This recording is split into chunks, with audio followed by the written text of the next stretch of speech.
ये खबर आ रही है जहां चर्चित सुंदर यादव हत्याकांड में फरार चल रहे दो कुख्यात अपराधी वसीम और अकरम को उत्तराखंड के ऋषिकेश में पुलिस ने मुठभेड़ के बाद गिरफ्तार कर लिया है। और ऋषिकेश में मुठभेड़ के बाद ये अरेस्टिंग जो है वो सामने है। दोनों अपराधी लंबे वक्त से देखिए ये वो तस्वीरें हैं जहां पर आपको बताते चलें कि इस अपराधी की गिरफ्तारी की गई और जिस दौरान पुलिस टीम की यहां पर मौजूदगी आपको इन तस्वीरों में नजर आ रही होगी। दोनों अपराधी लंबे वक्त से पुलिस की गिरफ्त से बाहर बताए जा रहे थे और उनकी तलाश में लगातार छापेमारी की जा रही थी। जानकारी के मुताबिक 18 मई को नानपुर थाना क्षेत्र के महुआ गाची गांव में सीएसपी संचालक और पूर्व मुखिया के भतीजे सुंदर यादव की अपराधियों ने गोलियों से भूनकर हत्या कर दी। और इस सनसनीखेज हत्याकांड में वसीम और अकरम का नाम सामने आने के बाद ही दोनों फरार चल रहे थे। पुलिस को गुप्त सूचना मिली कि दोनों आरोपी उत्तराखंड के ऋषिकेश में छिपे हुए हैं। सूचना के आधार पर बिहार पुलिस और उत्तराखंड की दून पुलिस ने संयुक्त अभियान चलाया और पुलिस टीम को देखकर अपराधी भागने की कोशिश करते हैं, जिसके बाद मुठभेड़ हुई और दोनों पैरों में गोली लगी। पुलिस ने दोनों पैरों में गोली मारी और फिलहाल घायल अवस्था में इन्हें गिरफ्तार किया गया है। इस वक्त दोनों से पूछताछ जारी है।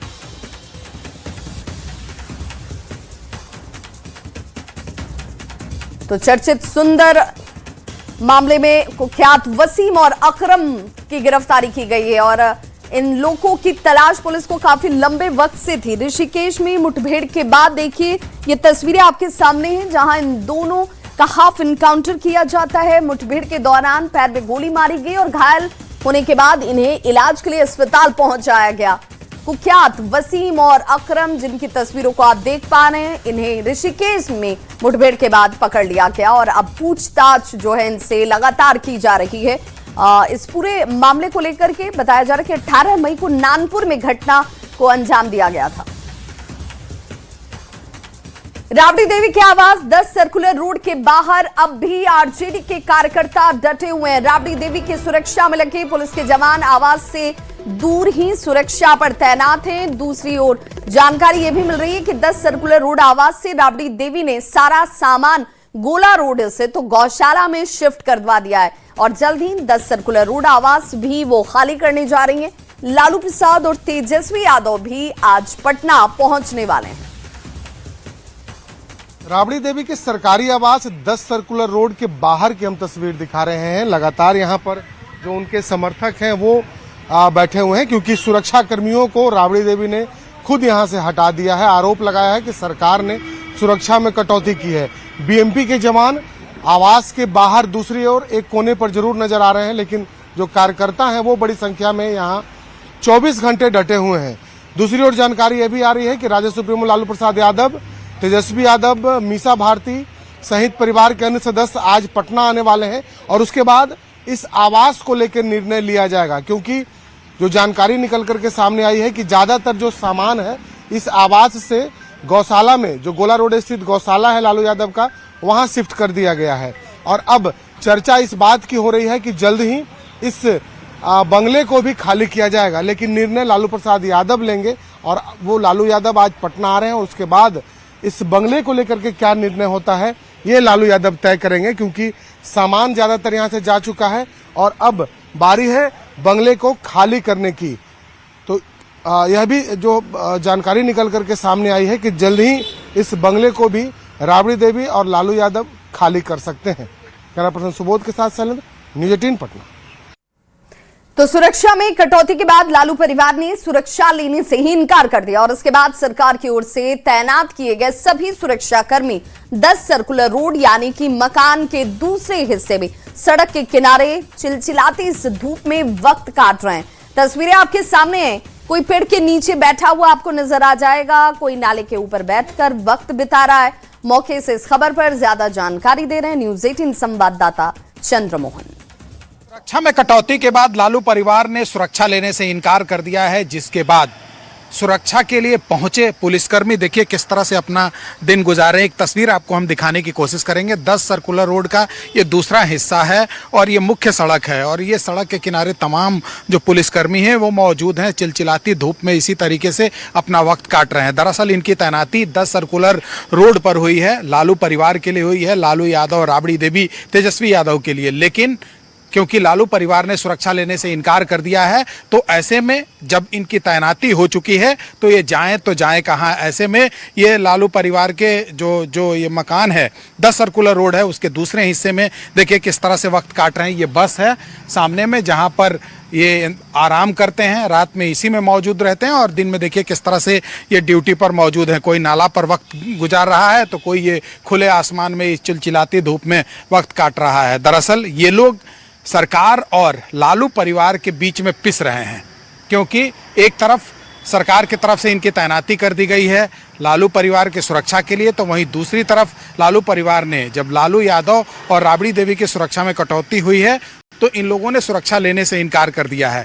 तो ये पुलिसकर्मी आखिर जाएं तो जाएं कहाँ, इसीलिए ये दूसरे हिस्से में खड़ा होकर और वक्त गुजार रहे हैं। अब जब ऊपर से कोई निर्देश आदेश आएगा तब तक इनको जो पहला आदेश जारी हुआ है उसका पालन करना है। और ऐसे में कोई देखिए किस तरह से नाले के किनारे पेड़ के नीचे बैठकर वक्त काट रहा है तो कोई ये सड़क के किनारे अपना वक्त गुजार रहा है।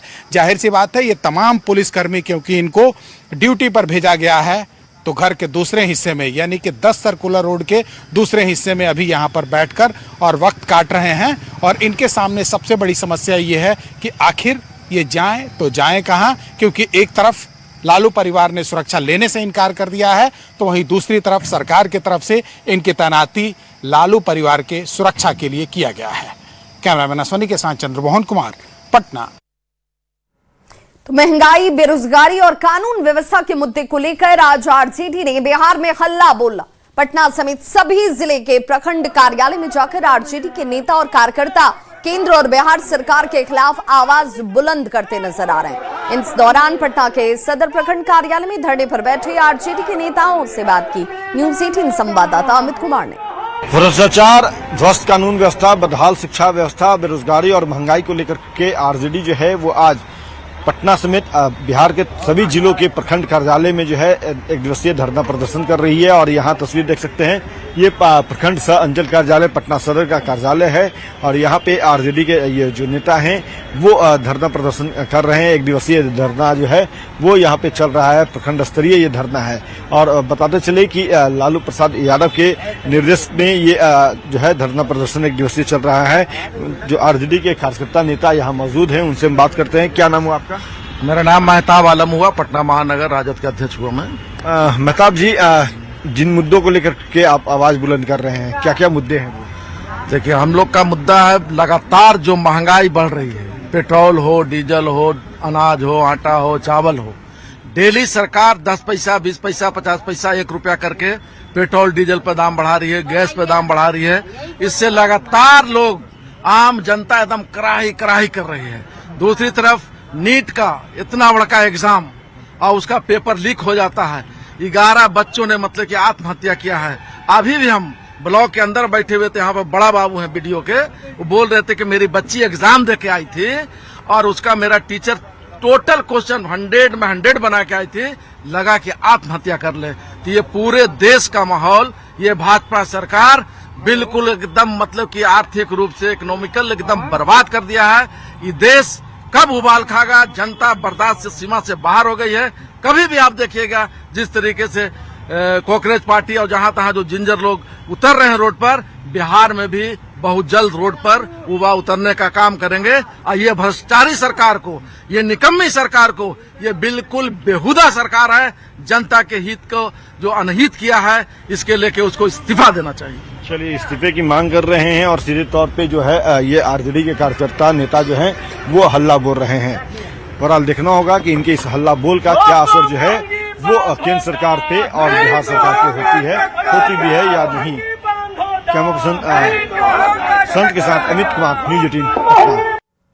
और इस बीच बड़ी खबर आ रही है, लालू प्रसाद पटना पहुंच चुके हैं। साथ ही साथ तेजस्वी यादव और सांसद मीसा भारती भी उनके साथ पटना पहुंच चुके हैं। इस वक्त ये बड़ी खबर, आपको तस्वीरें भी इस वक्त हम दिखा रहे हैं। पटना पहुंचे लालू प्रसाद और तेजस्वी यादव और व्हील चेयर पर देखिए आप लालू प्रसाद को देख रहे होंगे। जैसे ही वो पटना एयरपोर्ट पहुंचे उस दौरान की ये तस्वीरें हैं।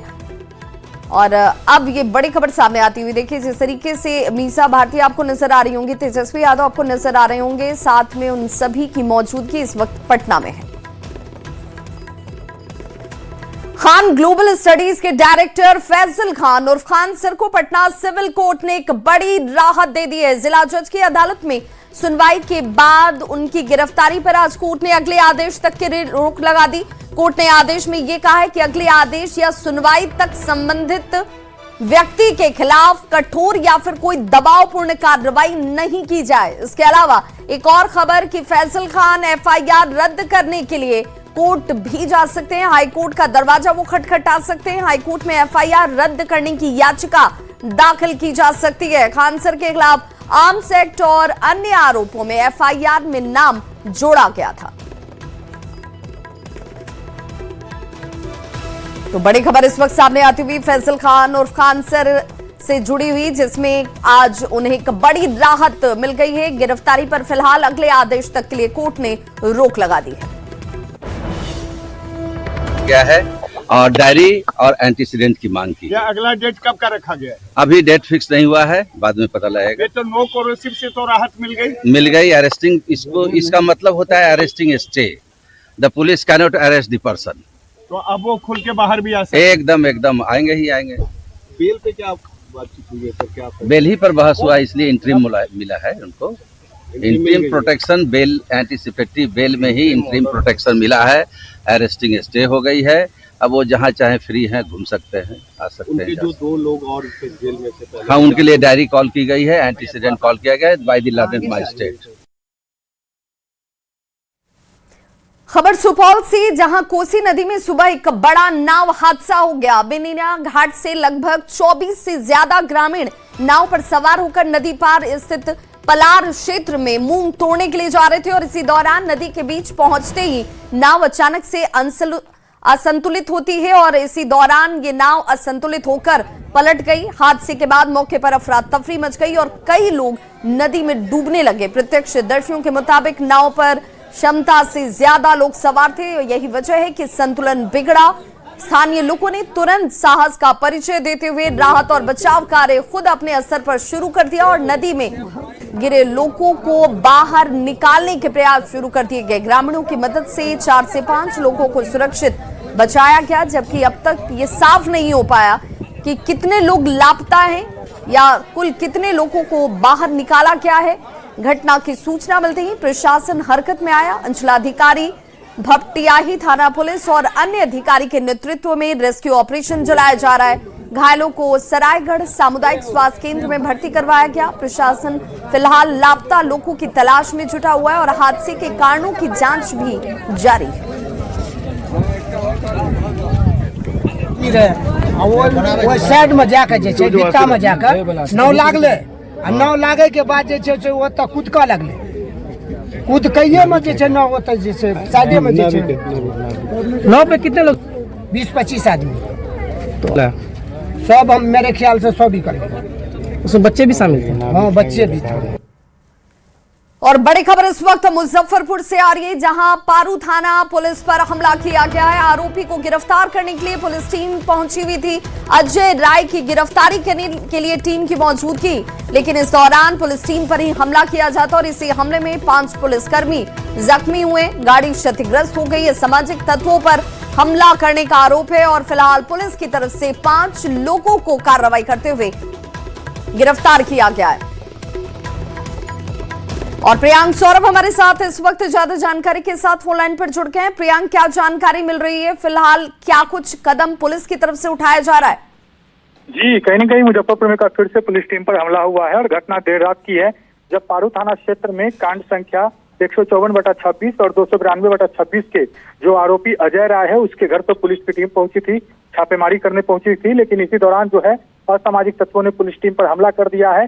ईंट पत्थर भी फेंके गए हैं, जिसमें एक पुलिस की गाड़ी जो है वह क्षतिग्रस्त पुलिस की गाड़ी हो गई थी, जिसको लेकर हालांकि वही 5 पुलिसकर्मी भी जो है वह जख्मी हो गए हैं। उनका प्राथमिक स्तर पर इलाज भी कराया गया। तो अब इस मामले में पुलिस ने त्वरित कार्रवाई भी की है और जो जिन लोगों ने हमला किया था उसमें से 5 लोगों को फिलहाल गिरफ्तार किया गया, उनसे पूछताछ की जा रही है और अन्य लोगों की भी तलाश जारी है। तो कहीं न कहीं बार बार जिस तरीके से पुलिस टीम पर हमला हो जा रहा है तो इसको लेकर अब पुलिस ने भी बड़ा कदम उठाया है। त्वरित कार्रवाई करते हुए फिलहाल 5 लोगों को हिरासत में लेकर पूछताछ कर रही है और अन्य लोगों की गिरफ्तारी के लिए भी छापेमारी चल रही है। जी बहुत बहुत शुक्रिया प्रियंक इस तमाम जानकारी के लिए। तो देखिए पुलिस टीम पर ग्रामीणों की तरफ से, हालांकि ये कहा जा रहा है कि ये असामाजिक तत्व थे जिन्होंने इस मौके का फायदा उठाया और पुलिस टीम पर हमला किया गया, जिसमें 5 पुलिसकर्मी भी जख्मी हुए। हालांकि पुलिस ने कार्रवाई करते हुए 5 लोगों को गिरफ्तार भी किया।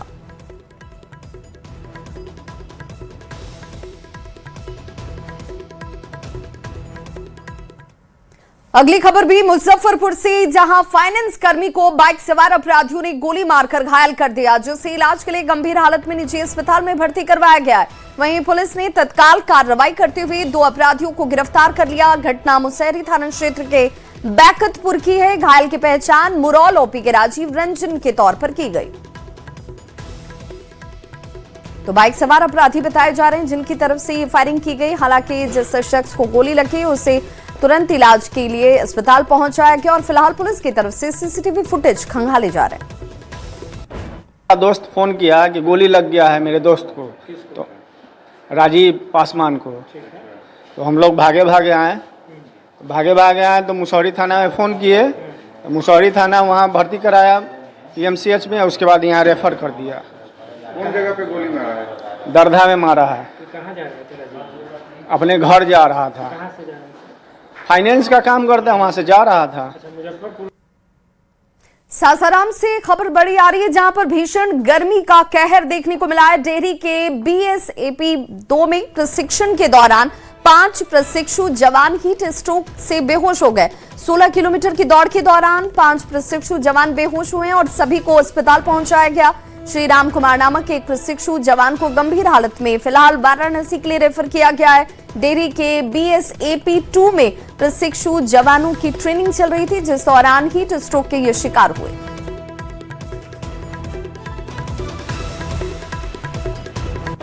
3 सिपाही आए थे, काफ़ी सीरियस है, इनको हीट स्ट्रोक हो गया था। ट्रेनिंग के दौरान अभी तक ट्रेनिंग चल रहा था, जिसके दौरान जो है हीट स्ट्रोक में काफ़ी सीरियस थे। दो का इलाज हम लोग कर रहे हैं और एक को रेफर किए हैं यहाँ से। कहाँ से आए थे सर ये लोग सिपाही लोग? ये सब डेहरी में कोई कैंप चल रहा है। सिपाही लोग का तबीयत खराब हुआ है सर? हाँ, अभी जो है एक सिपाही हैं जिनकी तबीयत खराब है। हाँ। जिनका इलाज चल रहा है। हाँ। और हम लोग जो है इलाज में जो है जो भी ये है लगे हुए हैं।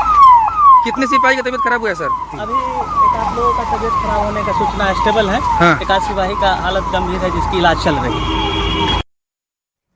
नीट परीक्षा के साथ बिहार पुलिस सिपाही और होमगार्ड के लिए लिपिक की परीक्षा इसी महीने होनी है और इधर इन तीनों ही परीक्षाओं को देखते हुए आर्थिक अपराध इकाई ने एक एडवाइजरी जारी कर दी है। इस एडवाइजरी के माध्यम से EOU ने इन तीनों परीक्षाओं में शामिल होने वाले अभ्यर्थियों को परीक्षा माफिया से दूर रहने के साथ किसी भी अफवाह पर ध्यान न देने के साथ ही साथ सोशल मीडिया पर वायरल होने वाले प्रश्न पत्र को वायरल न करने के सुझाव दिए गए।